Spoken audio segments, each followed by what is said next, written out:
Welcome to Building a Franchise Brand. And guys, this is a real world series where we're going to explore the entrepreneurial journey, what franchising is really about, and how founders are using franchising to grow winning franchise systems. In this episode one, we're going to speak with Ty McBride, founder of Preservan. And it's all about the decision, the moment going from entrepreneur to franchising your business, what it felt like, what franchising means to him, what were some of those gut check moments when he took this step, and what others should take away when they're considering franchising and a franchise growth journey.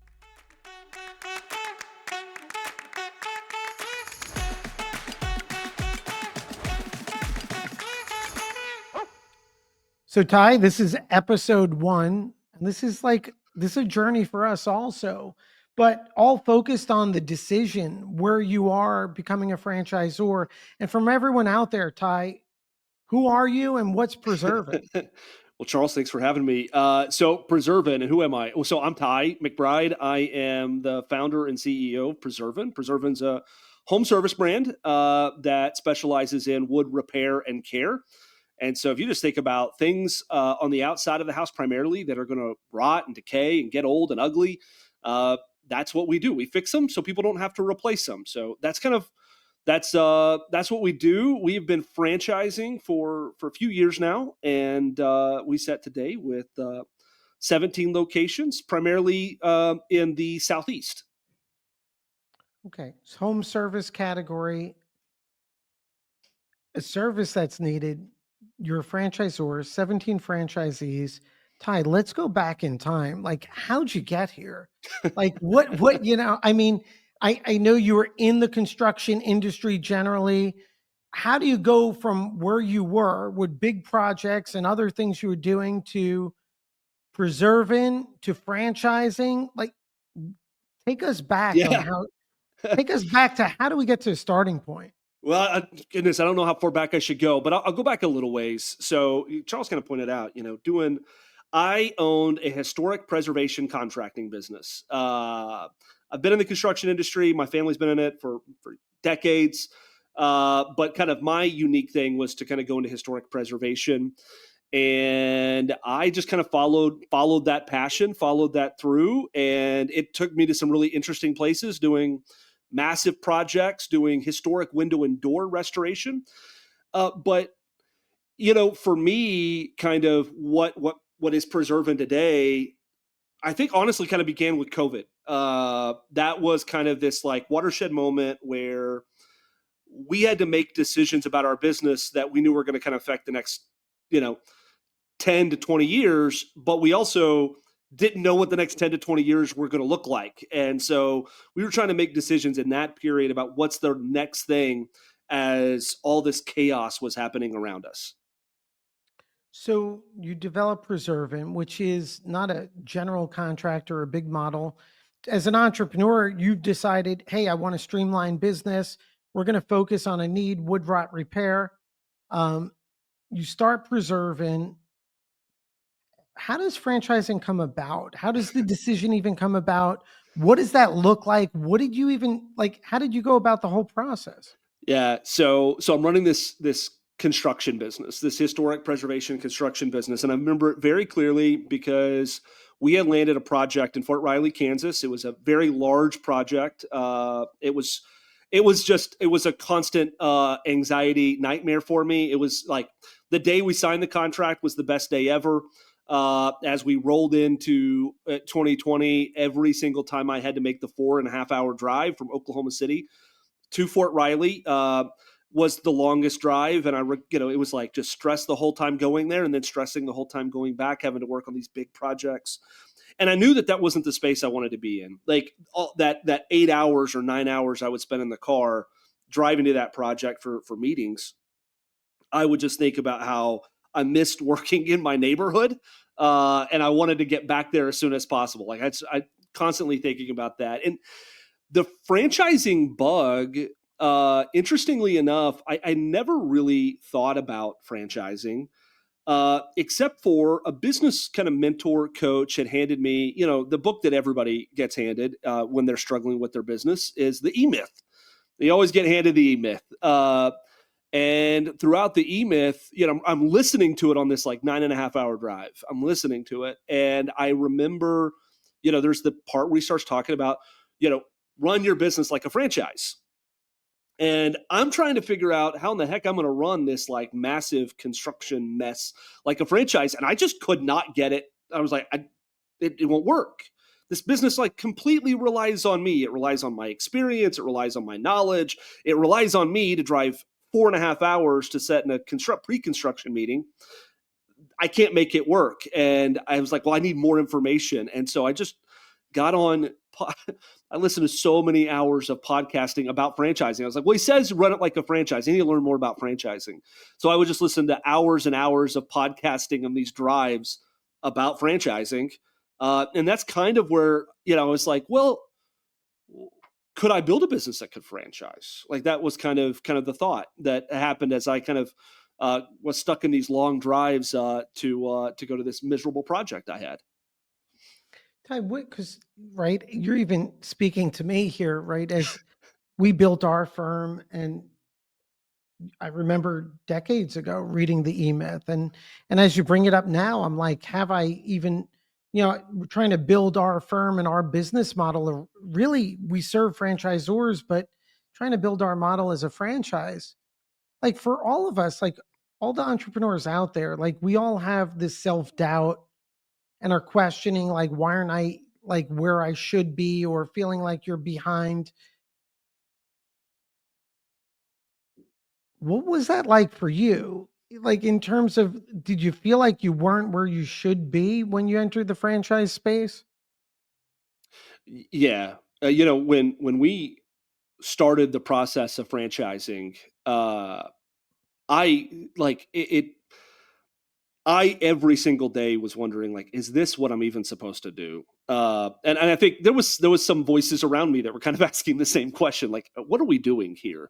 Uh, there was a little bit of a stigma that I had heard about franchising. I mean, I called a couple of friends that I knew that had bought franchises, and man, those were some horror stories about the way that the franchisor treated them, or how this happened, or about how that happened. And I'm like, man, I even want to be part of this industry, this community. There was some concerns around that, but you think definitely when we issued our franchise, our first FDD, when we issued it at the end of 2021, you know, I was not sure anybody would ever sign on.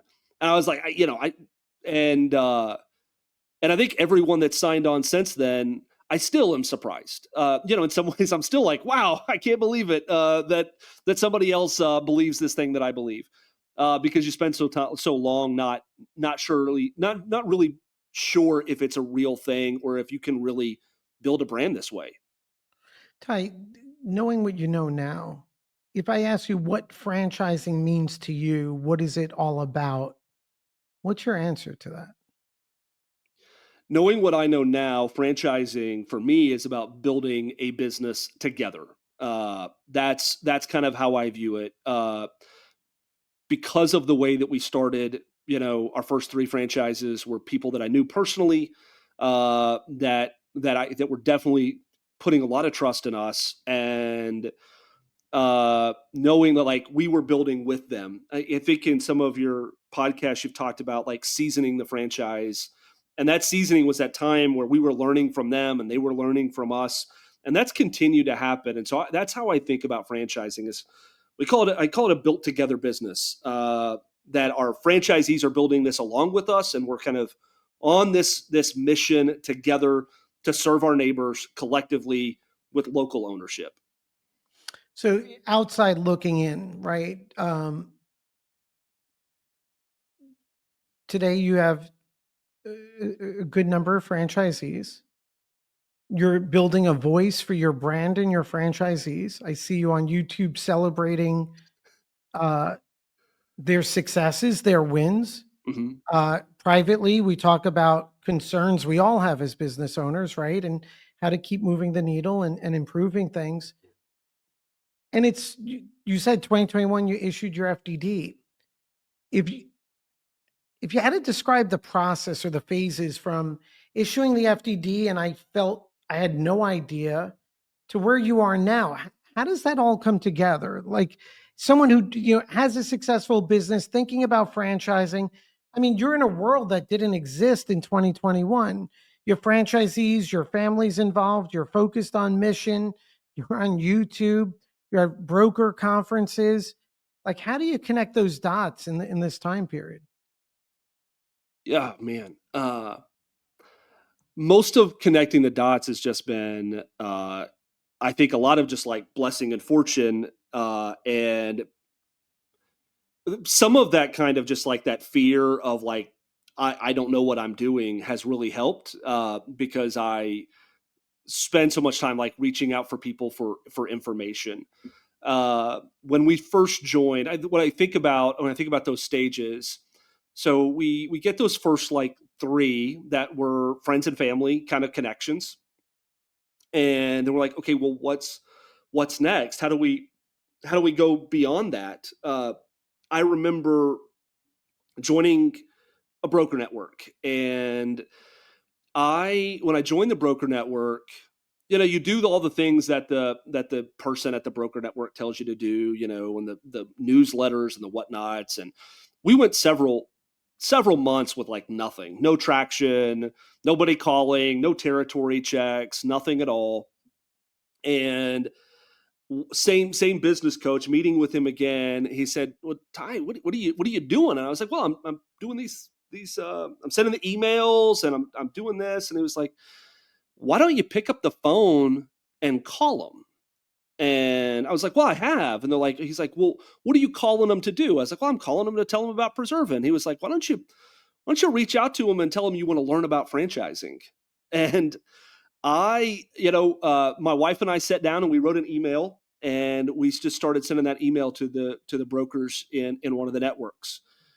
And rather than sell, I didn't sell Preservan to anybody. I just sent an email that said, hey, I'm new to franchising. I don't know anything, and I would like to get some time on your calendar to learn about franchising from your perspective.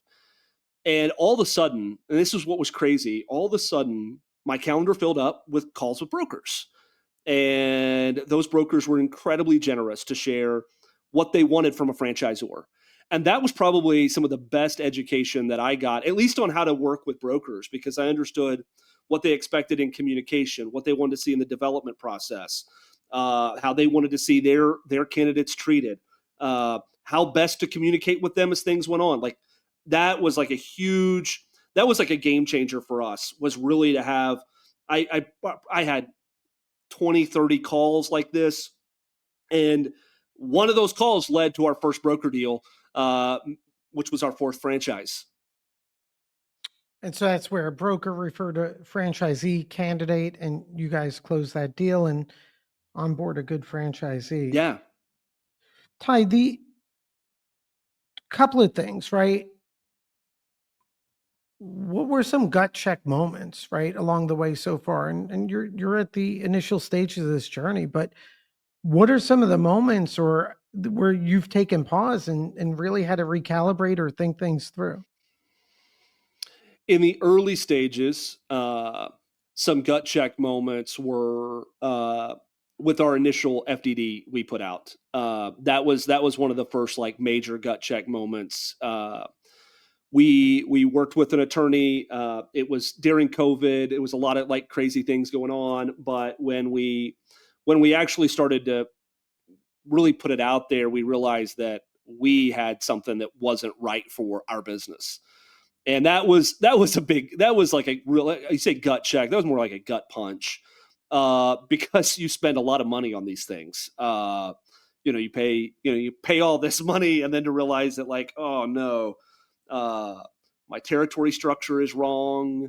My item 19 doesn't really communicate my business very well. There's like brick and mortar information in a home service mobile based business. Like that was a major gut punch for me, and gut check that like I don't like that was definitely I don't know what I'm doing, and I've made a huge mistake. Those things work themselves out. It's not the end of the world, but that was a huge gut check for us. That and I don't say this for self purposes. I just find it so interesting, right? For everyone out there, Ty and I, Ty is a client of our firm. We redid his FDD, but we were on a podcast together, and it was a couple of years ago. Life is just so funny Yeah, how it works, and I think you called afterwards and you said something like, Charles, why didn't you ask me about like business or yeah. signing up? And we got into a conversation. And, for me, we're a franchise law firm, franchise advisory. I'm always reluctant because I like as a business owner, I'm like, it's funny. If you Dan Kennedy, other salespeople that are really good, um, their point of view is if you believe in your service and what you do, and certainly we do, and we have a mission, you wouldn't be shy about selling. You feel compelled to tell people this is in your best interest. Something I'm really bad at, not because I'm not confident in what we do. I don't know. But so we had a conversation. I'm always reluctant to say, hey, I think this is not going to get you where you need to be. Right. But I guess we're talking about the decision and that those initial stages. But after the fact, I mean, I could share. I think that potential misstep could have a big impact on your growth in those initial years. Well, we definitely wouldn't. We wouldn't sit here today. I don't think. I mean, very clearly, we would not have gained traction with the way our initial FDD was structured. I think we would have. I mean, I still think we have an amazing business concept and a lot of value, but Of course. we wouldn't. We weren't communicating the business through that. It wasn't helping people understand our business model.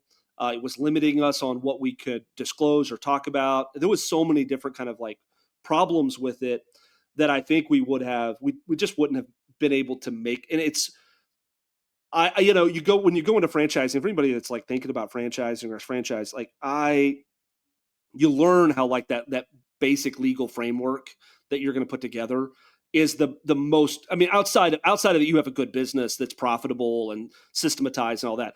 Once you have that, the next step, like the most important step of franchising is, and not to like cheerlead Charles here, but it is the legal framework. Because if you don't, if we wouldn't have done that, we would have never gained traction in the broker networks. The brokers would have looked at my FDD and they would have passed. And everybody who had looked at any other, because like I said, our item 19 was like 2 lines. It was like almost no information, even though we had tons of information to share. Yeah. So that was such a like that is like the decision point that I think like we had made the decision to franchise, but we made the decision to be a franchisor when we kind of got really serious working with your team and redeveloping our FDD. Well, and for everyone listening, I mean, insight here is from outside looking in, I feel like when we're working with brands, I could tell who's going to succeed. And I appreciate the comments, right? We help our clients for sure, but it's the founders and the team. Like you have April, your wife, who Hmm. is an amazing partner. But then also, if I had to pick characteristics of like, because successful entrepreneurs, you've built successful businesses, like we're all focused on that. We're focused on how do we get to that next level? And the shocking thing, the thing that I love about franchising is we have clients that started with a team of two and now have a team of 50 in just their technology department, Yeah. right? Or national, or a local shop that sold X that now has gotten acquired by a mega hedge fund and is around so it's explosive. But what comes down time and again, certainly a community is important, and we have some amazing events and community. But you and April approach the franchising world with, hey, I want to learn, right? You've always applied that and more listening, like what can I absorb? But then it's a lot of rolling up your sleeves, Ty, right? Because other people, I'll see new founders, they'll just sit back with the consultants, advisors, nothing happens. But now anyone watching, if you go to Ty McBride's YouTube channel or Preservan, you're going to see a lot of hard work that is not marketing, it's genuine, right? What your brand is around and who you're serving as franchisees and customers. Yeah, well, and as your point, like I think kind of that you're talking about the Dan Kennedy, like you have to be willing to like whatever you're doing, if you want to see it grow, you have to put yourself out there. There is no, I mean, I guess you could, if you just had unlimited resources, you could just hire a marketing company and you could spend tens of thousands, hundreds of thousands of dollars to do it for you. But typically, when you're an emerging startup franchise, that is not the case. And so the only way that I could, if somebody ever asks, like, and people have, like, well, how do you do it? I'm like, there's no real secret here. It's like just the stuff that built your business originally. People always say that like starting a franchise is like starting another business, and it is. And to start that other business, you need to take yourself all the way back. Now, I'm going to use home service language, but you got to take yourself all the way back to when you started your, whatever it was, your roofing, your heat and air business, your wood repair business. You got to go all the way back and remember what you did. And what did you do? You got out and you got door hangers and you put out yard signs and you'd like boots on the ground. This is how you got started. You went to events, you met people at the Chamber of Commerce. Now you're just going to take that and you're going to go, you're going to just, but you got to do the same thing. It's the same basic strategies. You got to just get in front of people and tell people about what you're doing. And there's no shortcut to it. But it's also, I think, it's also not as hard as a lot of people want to make it. Post about what you're doing on LinkedIn, make some YouTube videos. They don't have to be perfect. You just got to get your message out there. Ty, as entrepreneur, franchisor, husband, father, like at the end of the day, because I think about this and I get stuck with it, like what's propelling the passion with the business? Like deep down, like what are you trying to achieve or prove? Or because these are questions I have for myself every day. I'm like, am I trying to figure out where God's existence by just creating, I mean, like what's like fueling all this? Uh, Two things. I have like two very kind of like competing and burning passions that have driven a lot of my adult life and career. The first one is around homes. And this is why I got so disillusioned with the big construction projects. Growing up with a grandfather as a home builder, I am deeply rooted into just what a home means to a person and what a home means to a community. Just that understanding of just that for most people, this is the largest investment they will ever make in their lives, and that the home service industry, for a large part, doesn't give them a whole lot of great options. Uh, I mean, it doesn't take long to like spend a little bit of time on the internet to find the news stories about homeowners being mistreated by contractors, and even when they're not mistreated, it's just a not a generally kind of great industry, a lot of lack of professionalism, and I just want to make sure those people are served, and because they are, as I talk about a lot, my neighbors, and I just got that's just something that's really important to me, uh, because I think about the people like my grandfather who built these houses, who built these structures, both 40 years ago or 100 years ago, and about how much it impacts our communities. The other kind of thing that goes along with that is I am a third generation or maybe even more small business owner, and small business ownership is really hard. It is incredibly hard, and I hate meeting with other business owners who are out there doing it alone. And I've tried a lot of different things to like help other business owners out, but I found that franchising is one of those places where we can invite people in and then they become part of the community of our franchise, and we get to support these other business owners. And that is something that really drives, I just love that. Uh because I've seen what happens when a business owner, especially in the home service, doesn't get their business right. And the guys that like bricked houses for my grandfather 20 years ago that I met, with their double knee replacements, and then they retire with essentially nothing but what they're getting from the social security, because he just never built anything that could have value because he didn't understand that. And through franchising, we can be in that space but teach people how to build things that have long-term value, and generate profit and income and legacy. And that's something that's the other like kind of driving factor behind, I guess, what I'm trying to prove. Yeah, it's funny. I was driving. I was in by my where I grew up, and I passed a piece of property. There's a house on it right now. I remember when I was a kid, my father had a landscaping business, and he had bought that property for like a nursery, garden center, whatever. I remember where that house is. I put up a fence, and we were setting that up. He ultimately never did it. Right? He ultimately ended up selling it, and but I think about it as a child, like the impact of that moment and how proud I was of him for that.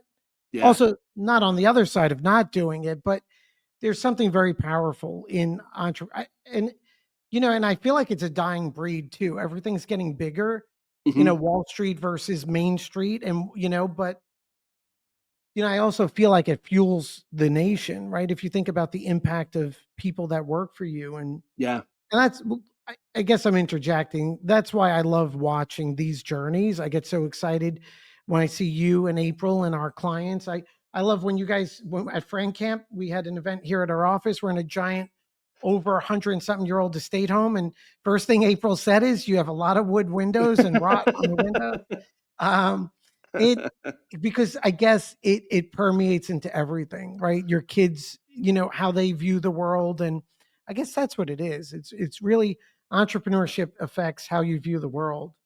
Um, Yeah, that's that just that how that you view the world. That's something that really the other thing that kind of comes into play that I think about a lot and a lot of our franchisees is that just this idea that we're going to spend so much of our life working. Like so much of our life is working. And the thing that you get when your life's work means more than a spreadsheet or a presentation or I talked to plenty of guys who they realize that they're kind of expendable sometime after 50 in their corporate job, and you think about that and that's like, man, what you work your whole life to find out that you're replaceable, and to build something where, and kind of selfishly, I want to build something, and I've always wanted to build something where I could point to it and say, I did that. Like we did that. We made that difference. We made that impact. Uh, and that's what my grandfather and my dad would do, and it's what I do. And I think what's exciting is when our franchisees are getting to do that. how would your grandfather feel about preserving? Well, he's still alive, Thank and God.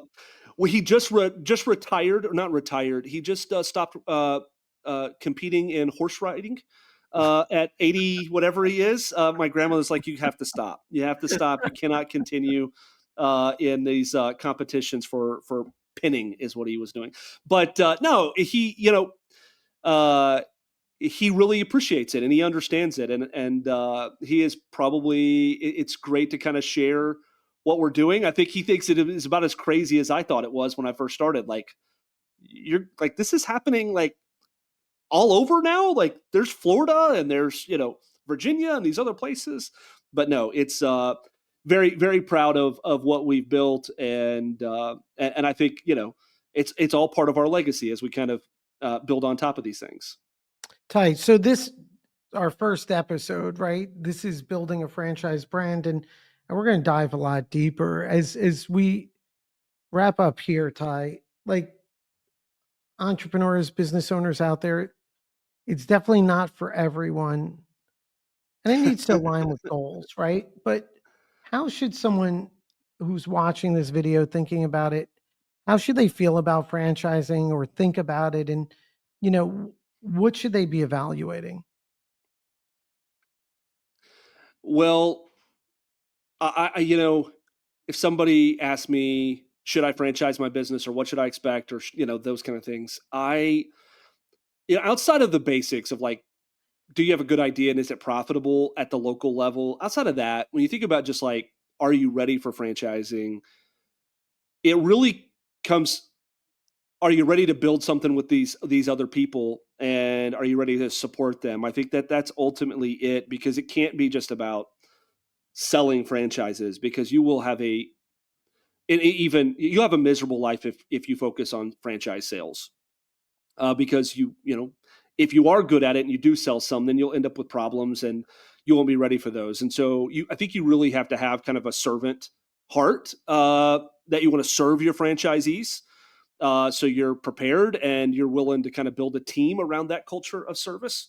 Uh, yeah, that'd be my thing. Like if that's not something that you find yourself excited about or enjoy, franchising probably wouldn't be a good fit, and you should maybe, I don't know, build it as a big corporate thing, and kind of top down with managers. It's funny, the as you say, a culture of service and serving culture. So many clients come to mind who have succeeded at a very high level, and that's how they've approached life every day, right? And I guess franchising entrepreneurship, it's a reflection of bigger principles and values, and I think that's well said, Ty. For episode 2, can I ask a favor? Could we start with a photo of your grandfather riding, or whatever it is? You'll send it to us, and that's how I guess we'll start episode 2 when we get there. Yeah, I will get you. I will get you a picture of what I would call my Papa Jim, and we'll share that to get started. That's great, man. Ty, I'm looking forward to it. It's gonna be a lot of fun. Yeah, Charles, thanks so much, man.